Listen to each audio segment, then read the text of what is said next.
8 years after the divorce, I ran into my ex-wife and my adoptive sister in a remote little town. In the years since I'd seen them, one had become a superstar, the other the head of the powerful Prescott family, and I was running a tiny, hole-in-the-wall diner.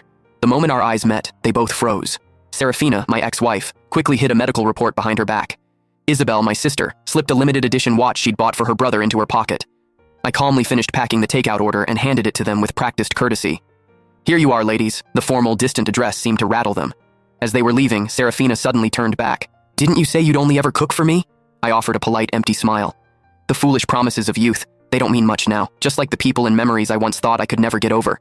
With time, they had all faded to nothing. Through the open glass door, the noise of the street drifted in, but it couldn't dispel the frozen silence that had settled over the diner.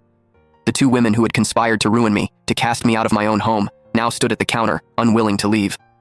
Serafina clutched the plastic bag of food, choosing her words carefully. "Owen is injured and needs to recuperate. The facilities here are excellent, so we brought him to stay for a while. Mom and Dad, they came too," she added. "Do you want to see them?" I shook my head, wiping a grease stain from the countertop. "No, that's not necessary.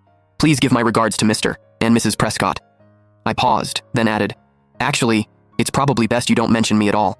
Being associated with someone like me would only tarnish the Prescott name." At that, my adoptive sister Isabel's brow furrowed.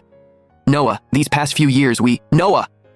A young woman with streaks of red in her hair bounced into the diner, instantly latching onto my arm like a koala.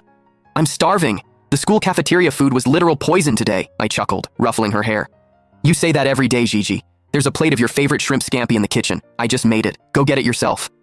Gigi just hugged my arm tighter, whining, "No, you have to eat with me." Noticing that my other two visitors still hadn't left, my smile faded. "Is there anything else I can get for you ladies?" The message was clear, but it took them a long moment to shake their heads. Serafina seemed to drift off for a second when she heard shrimp scampi. Isabel stared at Gigi clinging to my arm, her lips parting as if to speak, but no words came out.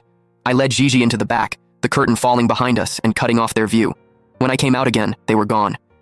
"Hey," Gigi said around a mouthful of shrimp. "Did you know them? They weren't here to cause trouble, were they?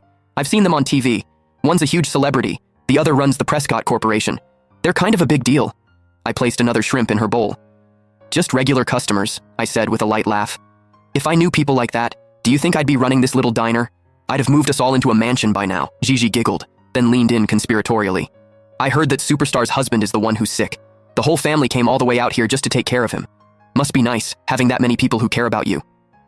I said calmly, wiping a grain of rice from the corner of her mouth. "Oh, I knew exactly how much they doted on Owen Prescott. 8 years ago, for his sake, one of them had publicly accused me of slander and assault, sending me to prison.